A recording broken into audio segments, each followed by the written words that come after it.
प्रिय छात्रों, आपका स्वागत है। आज हम सेकेंड ईयर इलेक्ट्रॉनिक्स डिप्लोमा के subject electronics components and shop practice, जिसका कोड नंबर है EL 201 के बारे में पढ़ेंगे। इसमें चैप्टर 3 आज स्टार्ट करेंगे और इसका नाम है इंडक्टर्स।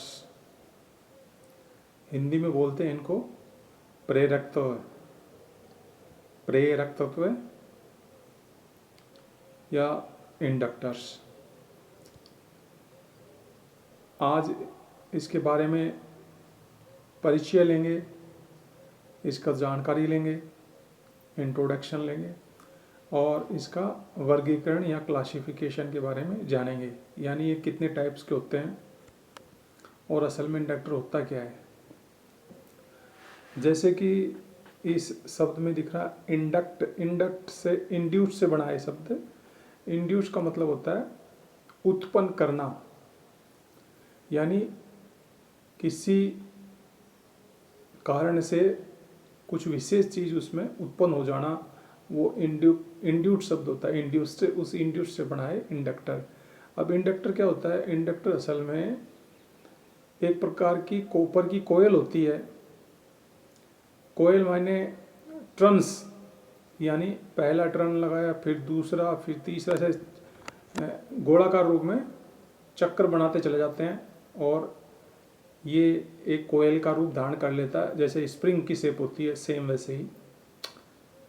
अब ये जो इंडक्टर है वो सिंगल कोयल के रूप में एज ए इंडक्टर वर्क करता है, और अगर इसको 2 या 2 से अधिक कोयल के रूप में ट्रांसफर के रूप में भी इसको इस्तेमाल किया जाता है।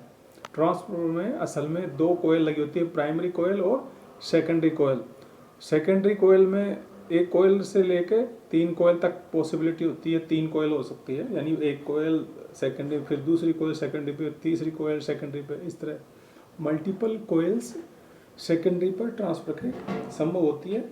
ये सभी जो ट्रांसफॉर्मर है, कोयल्स हैं, ये सब क्या है? इंडक्टर ही है एक तरह प्रकार से।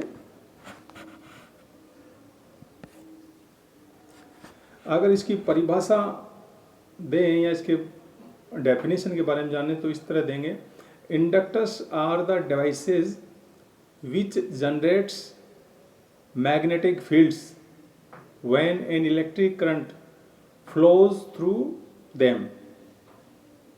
यानी इंडक्टर्स ऐसी युक्तियां हैं जो चुंबकीय फील्ड्स उत्पन्न करती हैं जब उसके अंदर से एक इलेक्ट्रिक करंट या विद्युत धारा प्रवाहित होती है। तो वो डिवाइसेस, ऐसी युक्तियां मैग्नेटिक फील्ड उत्पन्न करती है, उन्हें हम इंडक्टर कहते हैं। इनकी जो यूनिट है इंडक्टर्स की,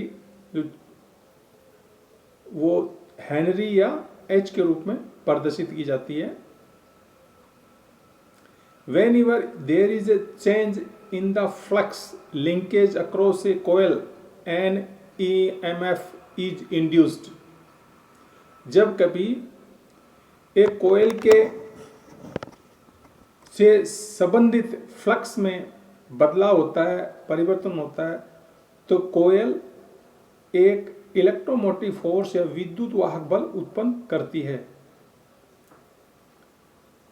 ये तो आपको पता है, जब तार में से, जब कोयल रूप में है, वो चक्कर के रूप में बनी है, चक्राकार रूप में बनी है, कुंडली के रूप में है, तो उसमें करंट बह रहा है, तो उसके सेंटर में एक मैग्नेटिक फील्ड बनती है। और अब उसका उल्टा रिवर्स करें, अगर कोई मैग्नेटिक फील्ड इससे संबंधित है, यानी इसके से गुजर रही है इस कोयल में से, तो इसमें इसके सिरों पे पोटेंशियल या EMF प्रोड्यूस होता है, जिसके कारण करंट बहता है। तो यानी ये इंटरचेंजेबल है। अगर फील्ड इससे लिंक कर रहा है तो इसमें करंट बहने लगता है या EMF प्रोड्यूस होता है। या उल्टा बात करें इसकी, जब इसमें से करंट बहता है कोयल में से, तो इसके सेंटर में एक मैग्नेटिक फील्ड उत्पन्न होती है। यानी रिवर्सिबल है ये प्रोसेस। एक कारण से करंट से मैग्नेटिक फील्ड बनती है, या फिर मैग्नेटिक फील्ड से करंट उत्पन्न होता है, इंड्यूस्ड होता है, उत्पन्न होता है कोयल के अंदर। तो ये मेन फंक्शन होता है एक इंडक्टर का, ईएमएफ इंड्यूस्ड करना मैग्नेटिक फील्ड प्रवाहित होने से या करंट बहने से मैग्नेटिक फील्ड उत्पन्न करना। ये इंडक्टर का मेन उद्देश्य होता है।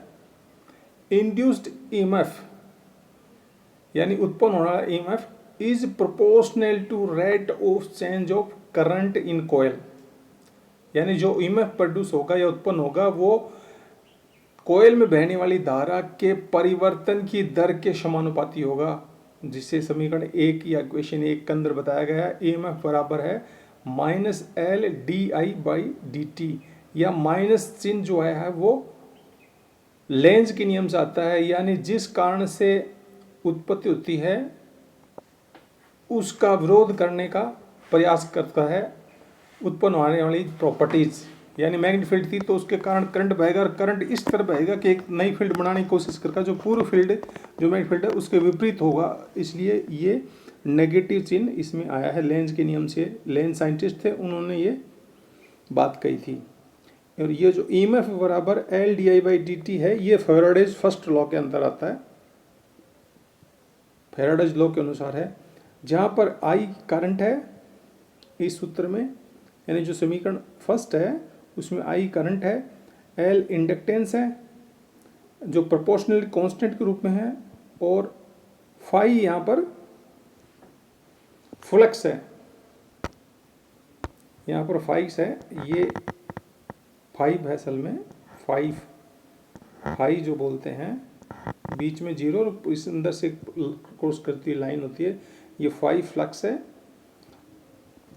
दूसरा जो सूत्र समीकरण दिया है इसमें, induced EMF equal to N d∅/dt,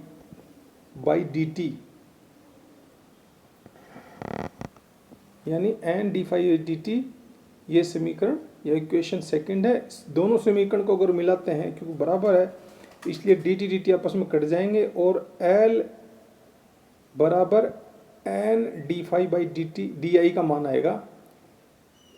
तो ये आगे इसको इस तरह रखा है, ये N d∅/dt और दूसरा L di/dt, जिससे ये आपस में नीचे वाले जो हैं dt कट गए और L का मान आ गया N d∅/di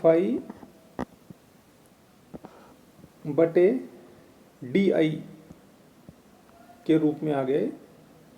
यहाँ पर ये di है, परंतु जो फाई होता है वो असल में BA के बराबर होता है, बराबर BA। B यहाँ पर फ्लक्स डेंसिटी है वेबर पर स्क्वायर मीटर में, और A है cross section area of coil in square metre. अब मैंने बताया कोयल की शेप इस तरह होती है। अब इसमें अगर करंट बह रहा है तो इस करंट के कारण इसके अंदर एक मैग्नेटिक फील्ड इसके सेंटर पार्ट में उत्पन्न होने लग जाती है। तो यानी ये नॉर्थ पोल बन जाता है इस सिरा, और ये साउथ पोल हो जाता है इस कॉइल का। या इसका रिवर्स होता है, अगर कोई मैग्नेटिक फील्ड इसमें से पास होती है तो उसके अंदर करंट बहने लगता है। दोनों पॉसिबिलिटी होती है रिवर्सेबल। बी यहाँ पर म्यू एच है, म्यू एच बराबर म्यू होता है असल में ऐसा, यू के आगे एक डंडा लगा हुआ तो म्यू के रूप में था। म्यू एच बराबर μ0 μr h, जहाँ पर h है magnetic field intensity, U R relative permeability of the core material, यानी परमिबिलिटी का मतलब पारगम्यता, कोर मटेरियल की पारगम्यता है और रिलेटिव रूप में, और h मैग्नेटिक फील्ड इंटेंसिटी है, और यहाँ μ0 है 4 इंटू पाई, यहाँ पाई का मान होता है 3.14, यानी 4 पाई इंटू 10⁻⁻7 हेनरी पर मीटर, यहाँ पर 10 की घात 7 है माइनस में, और ये absolute permeability of free space है, यानी निर्वात की स्थिति में परमिबिलिटी है ये 4 पाई गुणा है 10⁻⁻7 हेनरी पर मीटर। यहाँ पर जो H है वो NI/L के रूप में है, जहाँ पर N नंबर ऑफ टर्न्स है, कोयल में करंट फ्लो I है और लेंथ कोयल की L है। तो H क्या है?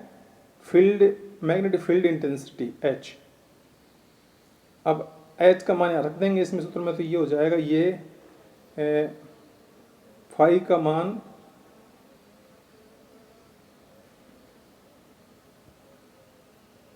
ये दिया है NI/L, ये यहाँ पर रखा है फाई का मान, यहाँ से फाई बराबर बी ए था, बी का मान ये था μ0 μr, और H का मान था ये, तो वो NI/L रख दिया और इससे गुना हो गया ये ए का, तो ये फाई बी ए की जगह बी के मान ये आ गया और ए गुना हो गया ए से।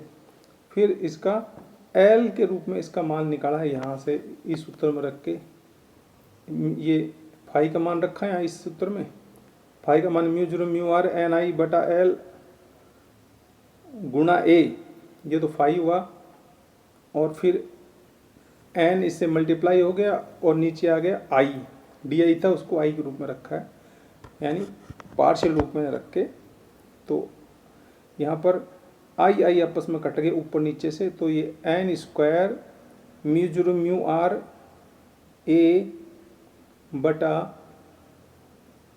l रूप में ये इंडक्टेंस का मान हमें प्राप्त होता है। ये जो इंडक्टेंस L प्राप्त होती है वो किन पर निर्भर करती है? टर्न्स पे, number of turns,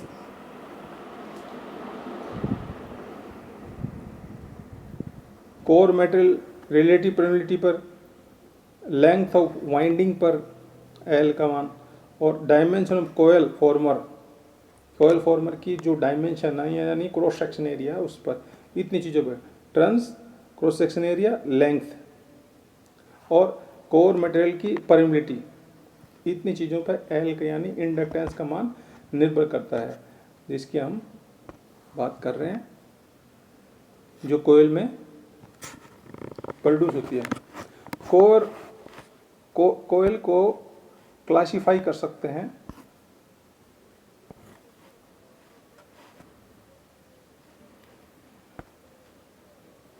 on the basis of core used,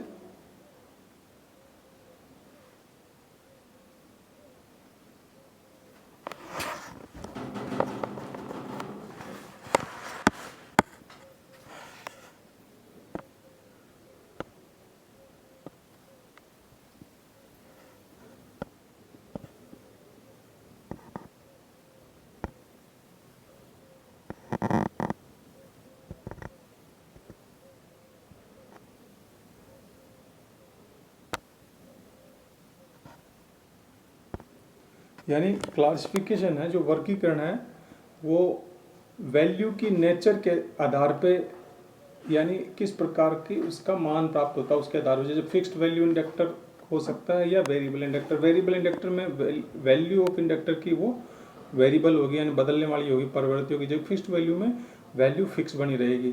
तो ये दो आधार होगी, fix inductor, fix type inductor और वेरिएबल टाइप इंडक्टर। दूसरा जो क्लासिफिकेशन का आधार है वो कोर किस प्रकार की यूज करते हैं, on the basis of core used. जैसे एयर कोर यूज कर रहे हैं तो एयर कोर इंडक्टर कहलाएगा, जो कि पार्शियली मैग्नेटिक होता है, यानी आंशिक चुंबकीय रूप होता है उसमें। Iron core inductor full magnetic होता है, जिसमें आयरन कोर का यूज होता है। पाउडर आयरन कोर इंडक्टर में मैग्नेटिक टाइप इंडक्टर होता है। यहाँ पर बताना चाहूँगा कि ये आयरन कोर सॉलिड रूप में होती है, और पाउडर आयरन कोर असल में पाउडर के रूप में उसमें आयरन को मिक्स किया जाता है। इसके अलावा फेराइट कोर इंडक्टर में मैग्नेटिक और नॉन मैग्नेटिक दोनों प्रकार की होती है। ये मैग्नेटिक प्रभाव उत्पन्न करती है और नॉन मैग्नेटिक। ज़्यादातर ये एंटीना कोयल जो रेडियो के अंदर रखी होती है उसमें फेराइट कोर लगी होती है। जो सेल होते हैं बैटरी के अंदर जो होते हैं उसमें भी फेराइट की सेंटर में कोर लगी होती है। नॉन फेरस इंडक्टर यानी लोह, जो लोह के अंदर बने हो ऐसे पदार्थों की जो कोर के रूप में कहते हैं नॉन फेरस कहलाते हैं। जैसे ब्रास है, और अदर हैं, कॉपर टाइप हैं, और भी कई नाम आते हैं इसमें, वो यूज होते हैं as a non ferrous inductor. उससे अचुंबकीय पदार्थ होते हैं जो। तो ये क्लासिफिकेशन के 2 प्रकार बताए। अब बात करते हैं air core inductor. Air core inductors used primarily in radio frequency applications because of the need of micro henry और lower range values of inductor। यानी एयर कोर इंडक्टर जिनके सेंटर में ये कोयल है, उसके सेंटर वाला पार्ट ये है बीच में, इसमें अगर हम कोई भी कोर ना रखें तो एयर उसमें होगी, तो वो कहलाता है एयर कोर इंडक्टर। और उस ये रेडियो फ्रिक्वेंसी एप्लीकेशन में यूज होता है, यानी ऑडियो फ्रिक्वेंसी 20 किलोहर्ट्ज तक होती है, उससे ऊपर की जो फ्रिक्वेंसी है वो रेडियो फ्रिक्वेंसी होती है। तो रेडियो फ्रिक्वेंसी के जो एप्लीकेशन है जहाँ पर यूज हो रही है वहाँ पर इनकी आवश्यकता होती है, क्योंकि ये लोअर रेंज के या कम मान के या माइक्रो हेनरी रेंज के इंडक्टेंस होते हैं, इसलिए एयर कोर इंडक्टर को यूज करते हैं। Main requirements of such coils, ऐसी कोयल के लिए किस चीज की आवश्यकता है? स्टेबिलिटी ऑफ एल, यानी इंडक्टेंस का स्थायित्व होना चाहिए, लो सेल्फ कैपेसिटेंस होना चाहिए। कैपेसिटेंस बनता है इन 2 टर्नों के मध्य, ये पास के जो टर्न होते हैं उनके मध्य में, जो प्लेटों की तरह करते हैं, हर टर्न एक प्लेट की तरह काम करता है, इसलिए सेल्फ कैपेसिटेंस होता है वो कम होना चाहिए। रीजनल साइज और कॉस्ट होनी चाहिए, यानी रीजनेबल इसका आकार हो, छोटी साइज के हो और कॉस्ट भी कम हो। लो टेम्परेचर कोफिशिएंट होना चाहिए। High ratio of quality factor at operating frequency होना चाहिए, यानी Q का मान कम होना चाहिए, हाई होना चाहिए Q का मान, क्वालिटी फैक्टर का मान जो WL/R के बराबर होता है, यहाँ पर W2πf के बराबर होता है। तो ये था एयर कोर इंडक्टर के बारे में।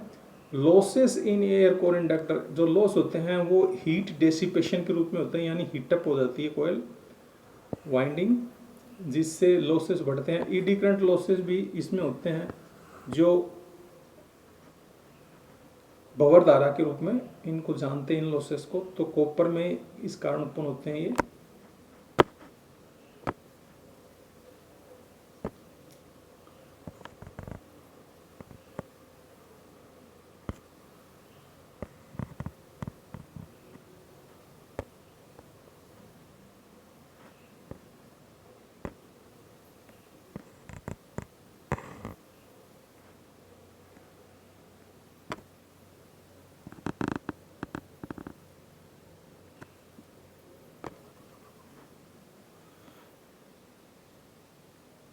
साथ ही इसमें जो ईडी करंट लॉस होता है कॉपर के रूप में, वो I² के रूप में दे सकते हैं। I करंट है, R रेजिस्टेंस है उस कोयल का, रेजिस्टेंस वायर का, और T टाइम होता है given it at high frequencies पे ये खास तौर से उत्पन्न होता है। और dielectric losses in the former and mounting, जो कुचालक लॉस होता है वो फॉर्मर जो प्लास्टिक का बना होता है, और जो माउंटिंग्स होती है जो जिस पर ये फिक्स किया जाता है, उनके कारण dielectric losses air core inductor में होते हैं।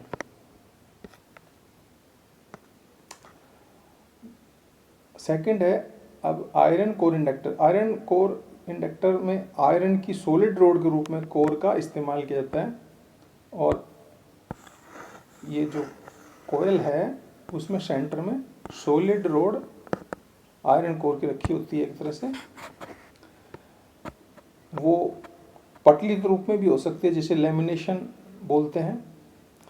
Low frequency iron core chokes are used to smooth out the ripple voltage in rectified AC power supplies, यानी आयरन कोर चोक का यूज जो रिपल्स आते हैं एक रेक्टिफाइड AC पावर में, वहाँ पर इनका यूज किया जाता है ताकि वो रिपल्स को रिमूव कर सके। रिपल्स असल में जब वोल्टेज DC से AC में कन्वर्ट करते हैं तो उसमें ऐसे हल्के हल्के स्पंदन आते हैं, उन स्पंदन को ख़त्म करने का काम करता है चोक। तो वो रेक्टिफिकेशन के लिए आयरन कोर चोक इंडक्टर का यूज किया जाता है।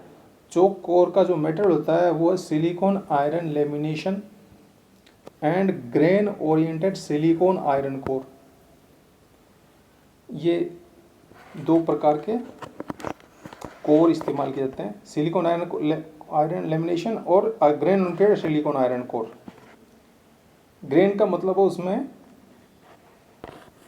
जो मान लीजिए इस तरह का एक कोर है तो उसमें ऐसे धाराएं सी बनी होती हैं सीधी डॉट डॉट के रूप में, वो ओरिएंटेड फॉर्म में होनी चाहिए, एकदम सीधी रहना चाहिए ताकि जो चुंबकीय बल रेखाएं हैं वो इन डॉट्स के ऊपर चलती हैं सीधी स्ट्रेट में, तिरछी नहीं होनी चाहिए। तिरछी होने पर कटती है वैसे जाएगी धाराएं तो लॉसेस बढ़ जाएंगे और रिटअप होगा। तो उसको रोकने के लिए grain oriented silicon iron core का यूज होता है ताकि लॉसेस कम हो सकें। अगला है तीसरे नंबर का पाउडर कोर इंडक्टर्स।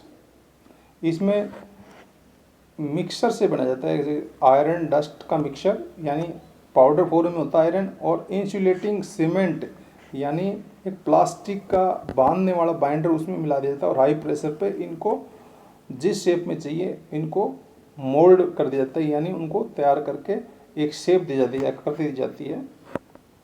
जैसे भट्ठे पे ईंटों को यूज़ किया जाता है बनाने के लिए, डिजाइन किया जाता है, मोल्ड किया जाता है, वैसे ही इसको कोर को मोल्ड किया जाता है यानी एक रूप दिया जाता है। इनका ईडी करंट बहुत कम होता है, ईडी करंट लॉसेस, और ये 50 किलो हर्ट्ज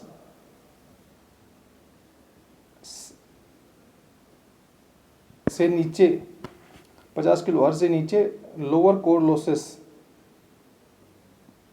उत्पन्न करती हैं, यानी इनमें लॉसेस है वो काफ़ी कम हो जाता है। इसका कारण है आयरन कोर इंडक्टर, क्योंकि जो पाउडर फॉर्म में आयरन डस्ट का यूज़ हो रहा है वो अलग अलग होती है, इसलिए वहाँ एडी करंट फ्लो नहीं हो पाता तो लॉसेस घट जाते हैं कोर के। तो ये चित्र में दे रखा है एक आयरन कोर इंडक्टर जिसमें सेंटर में ये सिलेंड्रिकल शेप में कोर है, आयरन कोर हो गई, और इसके ऊपर ये वायर लगे हुए हैं गहरे चारों तरफ जो कोयल का काम करते हैं। आयरन पाउडर कोर में ये भी एक कोर है सेंटर में और उसके ऊपर वायर की कोयल चढ़ी हुई है, और क्योंकि इसमें दानेदार या डस्ट फॉर्म में आयरन इस बाइंडर के द्वारा इसमें जमी होती है, इसलिए यहाँ पर लॉसेस कम होते हैं, जबकि इसमें लॉसेस ज़्यादा होते हैं और इसमें लॉसेस कम होते हैं।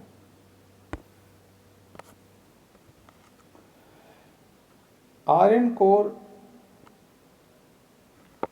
में जो लॉसेस होते हैं वो ईडी करंट लॉस होता है 50 हर्ट्ज पर, इसलिए आयरन कोर स्टैंपिंग के रूप में ज़्यादा यूज होता है, हाई रेजिस्टेंस उत्पन्न करता है ईडी करंट फ्लो के लिए, और इसलिए ये ट्रांसफॉर्मर के अंदर ही आयरन कोर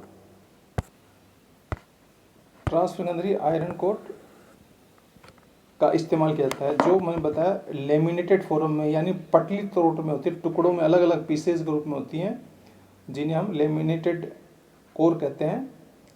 तो आयरन कोर लेमिनेशन फॉर्म में ट्रांसफर का इस्तेमाल होती है। Current losses, eddy current losses कम हो जाते हैं, और ये ईडी करंट लॉसेस का जो प्रभाव है वो ट्रांसफर कम होता है जिससे लॉसेस घट जाते हैं।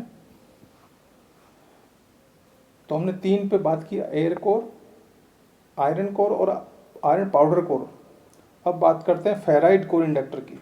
फेराइट कोर इंडक्टर मैंने बताया कि ये चुंबकीय और अचुंबकीय दोनों प्रकार के होते हैं, मैग्नेटिक टाइप भी और नॉन मैग्नेटिक टाइप भी। इसमें मैग्नेटिक मटेरियल यूज करते हैं आयरन ऑक्साइड और ऑक्साइड ऑफ डाइवेलेंट आयरन,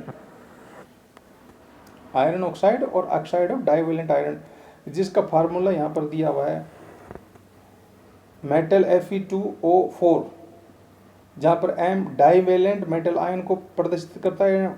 कौन कौन से मेटल होंगे? मैग्नीशियम, मैग्नीज, फेरस, कोबाल्ट, निकल, जिंक, कॉपर और कैडमियम, इनमें से कोई एक मेटल का यूज होगा इसमें, डाइवेलेंट मेटल का। अगर जिंक का इस्तेमाल करते जिंक फेराइट, ये जिंक फेराइट का फॉर्मूला जिंक फेराइट F2O4 के रूप में है, और cadmium ferrite CAD CD Fe2O4, ये कैडमियम फेराइड ये नॉन मैग्नेटिक है, यानी अचुंबकीय प्रभाव उत्पन्न करते हैं। इसमें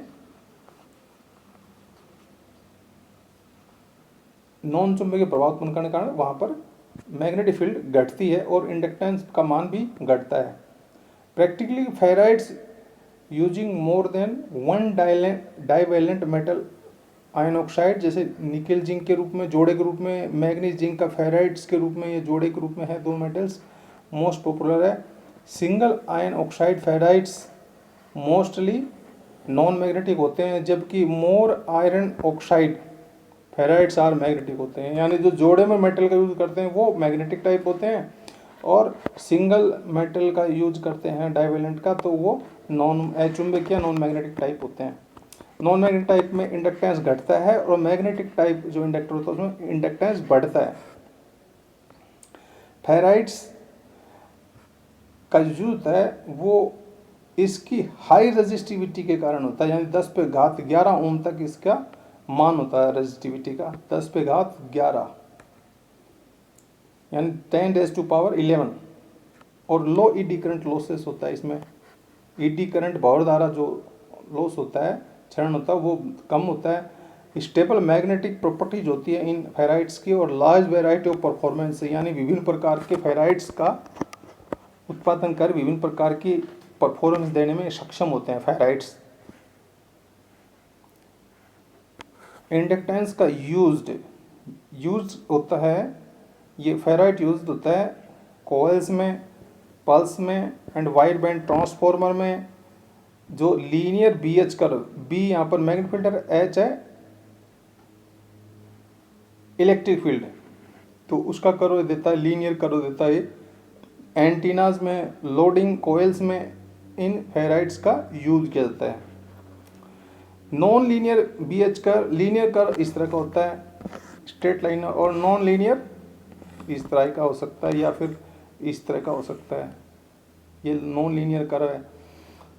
ये मेकिंग फ्लाई बैक ट्रांसफॉर्मर में इनका जो होता है डिफ्लेक्शन योक्स, जो सीआरओ में लगे होती है उनमें होता है, चोक कोयल्स जो ट्यूबलाइट्स वगैरह में लगे होती है उनमें होता है, मेमोरी कोर्स, स्विचिंग कोर्स इत्यादि में इन फेराइड्स का यूज किया जाता है।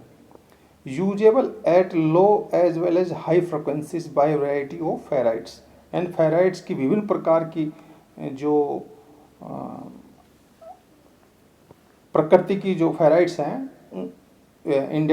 कोर हैं, उनके कारण ये उच्च आवृत्ति और लो आवृत्ति पर दोनों जगह यूजेबल है ये फेराइट कोर इंडक्टर।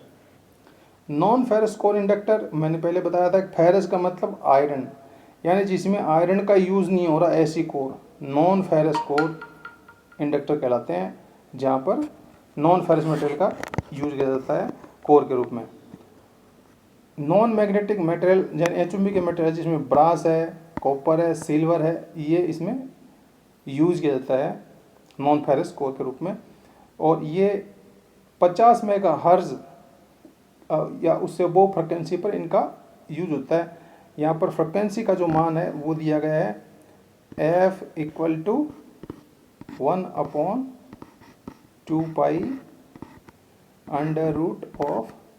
√L/C, यहाँ L इंडक्टेंस है, C कैपेसिटेंस है, पाई 3.14 के बराबर होता है। तो ये फ्रिक्वेंसी का फार्मूला है। अब इसमें अगर फॉर मैग्नेटिक कोर इंडक्टेंस का मान बढ़ता है, और non magnetic core inductance decrease, यानी डिक्रीज होता है, यानी मैग्नेटिक हो उसमें L का मान बढ़ेगा, और जो नॉन मैग्नेटिक एचुंबी का टाइप होगा उसमें इंडक्टेंस का मान गिरेगा, घटेगा। तो ये आपको याद रखना चाहिए, ताकि जब हम इंडक्टेंस की बात करेंगे तो ये शब्द वापस रिपीट होंगे। तो ये 5 प्रकार की इंडक्टेंस बताई, उनका क्लासिफिकेशन बताया, वर्गीकरण बताया, air core, iron core, iron powder core, ferrite core, non ferrous core type inductor. तो आज के लिए मैं समझता हूँ आपके समझ में आया होगा। यहाँ पर ये चित्र दिया है फेराइट कोर का, जिसमें ये सेंटर में जो रोड रखी हुई है फेराइट कोर है, और ऊपर इस पे कॉपर का वायर कोयल के रूप में लपेटा गया है इसके चारों तरफ, जिससे इस फेराइट कोर की प्रकृति के अनुसार यहाँ पर मैग्नेटिक फील्ड इसमें उत्पन्न होगी जब इसमें करंट बहेगा। जब इसमें करंट बहता है उस वक्त इसके अंदर से मैग्नेटिक फील्ड या विद्युत बल चुंबकीय बल रेखाएं बाहर आती है, फ्लक्सेस बाहर निकलती है, इसमें से एक तरफ से निकलती है और दूसरी तरफ से एंटर करती है। ये इस तरह घूमती है फ्लक्सेस।